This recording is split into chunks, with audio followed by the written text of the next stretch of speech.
Connecting feed में आपका स्वागत है। आज मैं आपको अवतार नाम की एक action adventure fantasy science fi film के बारे में बताऊंगा। ध्यान रखें और स्वस्थ रहें। फिल्म मुख्य चरित्र जैक सुली के साथ शुरू होती है, जो प्रमुख के रूप में पेंडोरा में अपने परिवार के साथ अपने सरल और शांतिपूर्ण जीवन का वर्णन करती है। उन्होंने उल्लेख किया कि उनके और उनकी पत्नी नेतरी के कुल 5 बच्चे हैं, 2 बेटे नेतायम और लोक, एक बेटी तुक, उनकी गोद ली हुई बेटी किरी और एक स्पाइडर नाम का मानव लड़का। जैक आगे स्पष्ट करता है कि किरी उसके प्रिय मित्र की बेटी है, रेस, जिनकी मौत नवी लोगों को इंसानों के खिलाफ लड़ने में मदद करने के दौरान हुई थी।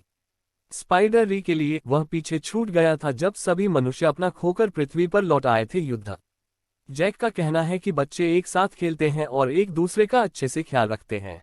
रंग और शरीर के आकार में भिन्न होने के बावजूद जैक का उल्लेख है कि सभी बच्चे जीवित रहते हैं, एक साथ एक परिवार की तरह। हालांकि नेतरी को स्पाइडर पसंद नहीं है, क्योंकि वह प्रकट होता है कर्नल माइल्स क्वार्च का बेटा, दुष्ट आदमी जिसने नवीस को लगभग मिटा दिया था। परिणाम यह निकला, स्पाइडर को पेंडोरा पर पीछे छोड़ दिया गया क्योंकि वह पृथ्वी पर वापस ले जाने के लिए बहुत छोटा था। किरी, दूसरी ओर, स्पाइडर के साथ एक विशेष संबंध है और वह वास्तव में उससे प्यार करता है। एक रात जब नेतरी और जैक बात कर रहे थे, उन्होंने आकाश में कुछ उज्जवल अंतरिक्ष यान देखे। अचानक अंतरिक्ष यान उनके पास आते हैं और कहर बरपाना शुरू कर देते हैं। ओमेटे के निवास स्थान जला दिया जाता है आग की लपटों के साथ, जिसके परिणामस्वरूप व्यापक विनाश और कई जानवरों की मौत हुई। अंतरिक्ष यान से रोबोटिक आर्टिलरी के साथ सैनिकों का एक समूह निकलता है और जो कुछ बचा है उसे खत्म कर देता है। नेतरी और जैक, जो दूर से देख रहे हैं, यह जानकर चौंक जाते हैं कि यह एक आर्डीय अंतरिक्ष यान है। दृश्य तब मानव प्रयोगशालाओं में से एक में स्थानांतरित हो जाता है, जहां वैज्ञानिकों ने सफलतापूर्वक किया है कर्नल का नवी क्लोन बनाया।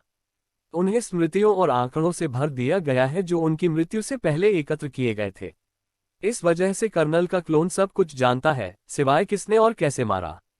कर्नल के साथ वैज्ञानिकों ने भी निर्माण किया है पेंडोरा पर अपने पिछले हमले के दौरान मौजूद अन्य सैनिकों के क्लोन के तौर पर। परिणाम, कर्नल और उसके आदमी ओमेटिकेया को नष्ट करने पर आमादा हैं, और विशेष रूप से जैक। इस बीच घुसपैठियों को भगाने के प्रयास में जैक एक नवी सेना की ओर जाता है, आर्डीय ट्रेन आपूर्ति लाइनें। वह इसमें सफलतापूर्वक घुसपैठ करता है और गोला बारूद चुराने में सफल होता है और खाद्य आपूर्ति। इस ऑपरेशन के दौरान उसका एक बेटा लोक उसकी आज्ञा नहीं मानता। दूसरी ओर कर्नल अपने वरिष्ठ जनरल एडमोर से मिलता है, जो उसे नवी के बारे में सूचित करता है। फ्लाइंग पार्टनर्स को स्कोन्स कहा जाता है। वे वर्तमान में अपने हेलीकॉप्टरों पर हमला कर रहे हैं और उन्हें धीमा करना। यह सुनकर क्वारिच जंगल पर आक्रमण करने के लिए एक मास्टर प्लान बनाता है, जहां वे पहले लड़े थे, और उनके बारे में कुछ जानकारी इकट्ठा करें। दुर्भाग्य से जैक के बच्चे भी उसी जंगल में खेल रहे हैं। तभी कर्नल उनके चारों ओर देखता है, पिछले युद्ध के मैदान, और अपने रोबोटिक सूट को खोजता है। उसके अवशेष अभी भी अंदर हैं। यह सब है लोक द्वारा देखा गया, और वह तुरंत अपने पिता से एक आवाज ट्रांसमीटर की मदद से संपर्क करता है, उसका गला। जैक यह सुनता है और सुझाव देता है कि लोग उनसे दूर रहें और चुपचाप जगह छोड़ दें। वह और नेतरी फिर अपने बच्चों की सुरक्षा की जांच करने के लिए जंगल की ओर उड़ गए। अफसोस की बात है, जब लोक और उसके भाई बहन भागने की कोशिश करते हैं तो उन्हें इंसानों द्वारा पकड़ लिया जाता है। कर्नल उनकी उंगलियों को करीब से देखता है और जान जाता है कि वे उसके कट्टर प्रतिद्वंद्वी हैं, बच्चे। तभी नेतरी और जैक वहां पहुंचते हैं और सैनिकों पर हमला कर देते हैं। वे प्रबंधन करते हैं अपने अधिकांश बच्चों को मुक्त करने के लिए, लेकिन स्पाइडर को नहीं। लड़का दुर्भाग्य से दुष्ट द्वारा छीन लिया गया है। मनुष्य। बाद में जब कर्नल स्पाइडर से उसका नाम पूछता है तो वह जल्दी से समझ जाता है कि वह उसका बेटा है। ओमेटिकेया में वापस जैक अपनी पत्नी के पास जाता है और सुझाव देता है कि वे उसे छोड़ दे जगह और सिर्फ पूर्वी समुद्र तट की ओर। उन्हें इस बात की चिंता है कि स्पाइडर उनकी लोकेशन बता देगा कर्नल और उसके लोगों के लिए। दूसरी ओर जनरल एडमोर स्पाइडर पर कुछ क्रूरता दिखाते हैं, उसे रोटेटिंग मशीन में डालकर। वह लड़के से महत्वपूर्ण जानकारी निकालने की कोशिश करता है, लेकिन कोई फायदा नहीं हुआ। स्पाइडर अपने नवी माता पिता के प्रति बहुत वफादार है और वह अभी हिलेगा नहीं। हैरानी की बात है, कर्नल अपने बेटे को इस अवस्था में नहीं देख सकता, इसलिए उसने कताई मशीन को तुरंत बंद कर दिया। वह फिर जनरल के पास जाता है और उससे कहता है कि वह स्पाइडर को अपने तरीके से संभाल लेगा। बाद में वह लड़के से एक अलग कमरे में मिलता है और उसे आश्वस्त करता है कि वह एक बुरा व्यक्ति नहीं है। वह यह भी खुलासा करता है कि वह उसे वापस धरती पर ले जाने के लिए यहाँ है। अगले दृश्य में जैक और उसका पूरा परिवार अपने पैतृक घर को छोड़कर अपने स्काउट में उड़ जाते हैं।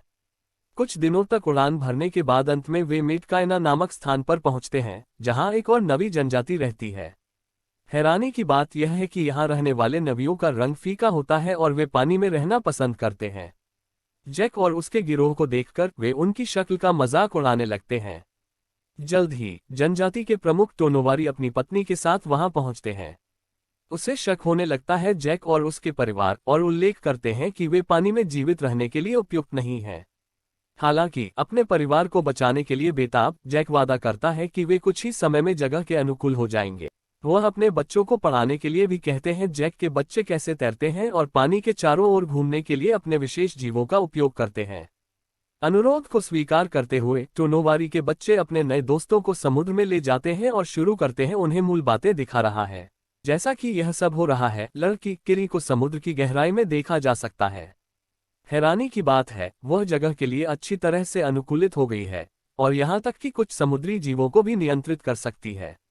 अगले दिन जबकि किरी पानी के भीतर ध्यान कर रहा था, टोनोवारी का बेटा आनंद और उसके दोस्त उसके पास आते हैं और उसका मजाक उड़ाने लगते हैं, उसे सनकी कह रहे हैं। इस वजह से लोक आता है और आनंद को घूंसा मारता है। बाद में जब जैक को इस घटना के बारे में पता चलता है तो वह गुस्से में अपने बेटे को ऐसा करने का आदेश देता है, जाओ और आनंद से माफी मांगो क्योंकि वह कबीले के नेता का बेटा है। अनिच्छा से लोग सहमत हैं और सॉरी कहते हैं। हालांकि आनंद उसे दूसरों के सामने क्षमा कर देता है, गहरे में वह अभी भी गुस्से में है। इसलिए लोग को सबक सिखाने के लिए वह उसे एक शेड्यूल पर ले जाता है, तैरने के बहाने ठिकाना। लोग पूरी तरह से बेखबर है कि खतरनाक है क्षेत्र में समुद्री शिकारी। थोड़ी देर बाद जब लोग मछली पकड़ रहा होता है तो एक बड़ा शिकारी तैरता है उसे तेजी से। भयभीत डरा हुआ लोग मदद के लिए इधर उधर देखता है, लेकिन तभी पाइकान नाम का एक विशाल जीव बचाव के लिए आता है। यह तेजी से मार डालता है शिकारी अपने चौड़े सिर की मदद से। यहाँ हमें पता चलता है कि पाइकान एक तुलकुन है, एक शांतिपूर्ण और बुद्धिमान प्राणी। समुद्र में हजारों तुलकुन हैं जो मेटकाइना अपने आध्यात्मिक परिवार के रूप में मानते हैं। पाइकान उनमें से सबसे बड़ा और सबसे शक्तिशाली है। इस बीच लोक को बचाया जाता है और पाइकान द्वारा सतह पर लाया जाता है। उत्तरार्ध भी कुछ हार्पून खींचकर जीव की मदद करता है, जो कि स्पष्ट रूप से था इसे चोट पहुंचाना। बाद में जब लोग जमीन पर पहुंचता है तो टोनोवारी उसे बुलाता है। सख्त नेता मिल गया है, अपने बेटे की धोखाधड़ी के बारे में जानता है और चाहता है कि आनंद माफी मांगे।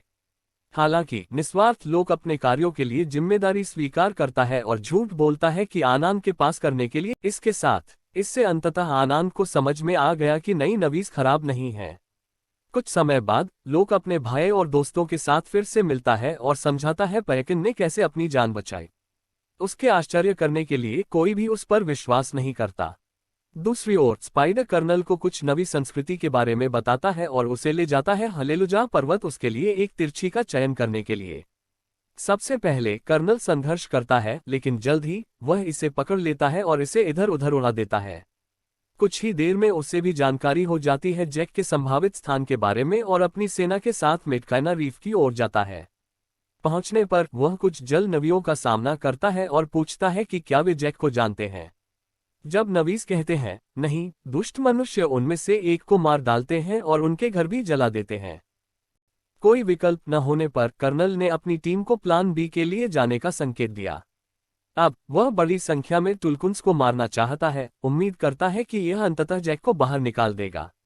लेकिन उन्हें मारने का एक और फायदा भी है। टुलकुन्स के अंदर एक कीमती तरल है, मस्तिष्क, जो दीर्घायु बढ़ा सकता है। पृथ्वी पर इस तरल का 1 लीटर लाखों में जाएगा। जल्द ही कुछ शिकारी समुद्री राक्षसों का पीछा करने लगते हैं। वे उनमें कई ट्रैकर्स मारते हैं और उन्हें बेहोश कर दें। मनुष्य अंततः छोड़ देते हैं, ट्रैकर्स के साथ अभी भी तुलकुन्स के अंदर हैं। जब मेटकाइना को पता चलता है कि उनके दोस्त मारे जा रहे हैं तो वे क्रोधित हो जाते हैं और निर्णय लेते हैं हमलावरों से उलझने के लिए। हालांकि जैक उन्हें शांत करता है और उल्लेख करता है कि उन्हें सूचित करने की आवश्यकता है, सबसे पहले ट्रैकर्स के बारे में टुलकुन्स।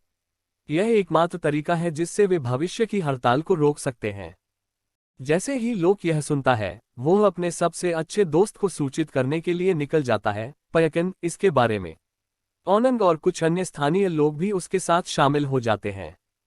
थोड़ी देर के बाद वे अंततः पाइकान से मिलते हैं और तैयारी करते हैं ट्रैकर को उससे बाहर निकालने के लिए। लेकिन तभी कर्नल और उसका शिकार दल अपने में आ जाता है व्हेल शिप। उन्हें देखने के बाद लोक अपने पिता से जुड़ता है और उन्हें स्थिति के बारे में बताता है। समय के साथ वह और उसके दोस्त भी ट्रैकर को पाइकान से बाहर निकालने का प्रबंधन करते हैं।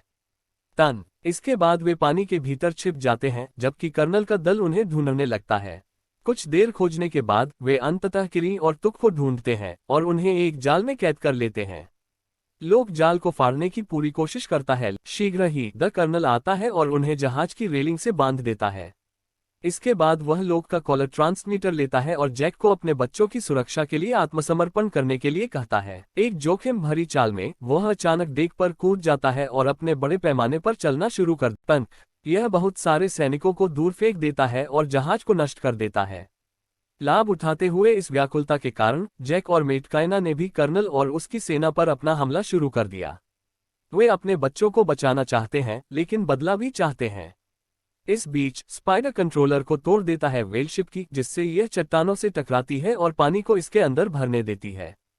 अगला, जैक और उसका सबसे बड़ा बेटा नेतायम जल्दी से डेक पर चढ़ो और लोक टुक को मुक्त करो और किरी।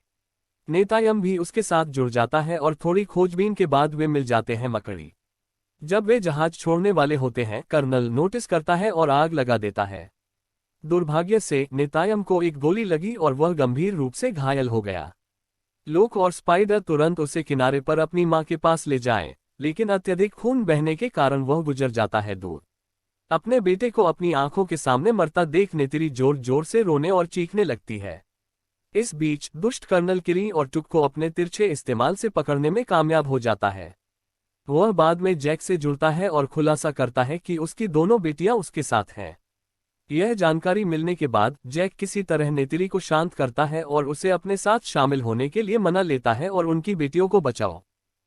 जल्द ही जैक जहाज के पास पहुंचता है और एक विस्फोट करता है, जिससे कर्नल के आदमी नेत्री भी वहां पहुंचता है और शेष मनुष्यों पर तीर चलाना शुरू कर देता है, उन्हें तुरंत मार रहा है। इस बीच जैक को अपनी छोटी बेटी मिल जाती है तुक और उसे मुक्त कर देता है, लेकिन उसी समय कर्नल भी दिखाई देता है। वह किरी धारण कर रहा है चाकू की नोक पर। वह फिर जैक को अपने हथियार नीचे रखने की धमकी देता है और बाद वाला अनिच्छा से ऐसा करता है। इस बीच तामसिक नेत्री स्पाइडर को पकड़ लेता है और उसे जान से मारने की धमकी देता है। सर्वप्रथम कर्नल ने उल्लेख किया कि स्पाइडर के साथ उसका कोई संबंध नहीं है, लेकिन जब नेत्री ने स्पाइडर में एक छोटा सा कट लगाया लड़के की छाती, वह तुरंत किरी छोड़ देता है। इसके साथ नेत्री और उसका परिवार जाने की तैयारी करता है, लेकिन कर्नल ने उल्लेख किया कि वह फिर से जैक का शिकार करेगा और उसे मार डालेगा। बाद में जैक को पता चलता है कि शांतिपूर्ण जीवन जीने के लिए उसे कर्नल को खत्म करने की जरूरत है। वह कर्नल की गर्दन के चारों ओर अपनी बाहें लपेटता है और दस्तक देता है उसे बेहोश। जैक मानता है कि वह मर चुका है और उसे पानी में डूबने देता है। दुर्भाग्य से वह भी सांस लेने के लिए संघर्ष करता है और नीचे की ओर डूबने लगता है, लेकिन उसी समय पर लोक उसके बचाव में आता है और उसे वापस सतह पर लाता है। दूसरी तरफ स्पाइडर अपने जैविक पिता को भी पानी से बाहर खींच लेता है और अपनी जान बचाता है, लेकिन जब कर्नल ने उसे अपने साथ जगह छोड़ने के लिए कहा, स्पाइडर मना कर देता है और अपने दत्तक परिवार में लौट आता है। अंतिम दृश्य में जैक का परिवार और पूरी मेटिकेना जनजाति नेतायम के शव को समुद्र के तल में दफनाती है, जहां प्रकाश ट्यूब उसे अपनी तरह गले लगाती है। जैक के सर्वश्रेष्ठ को याद करते हुए फिल्म समाप्त होती है।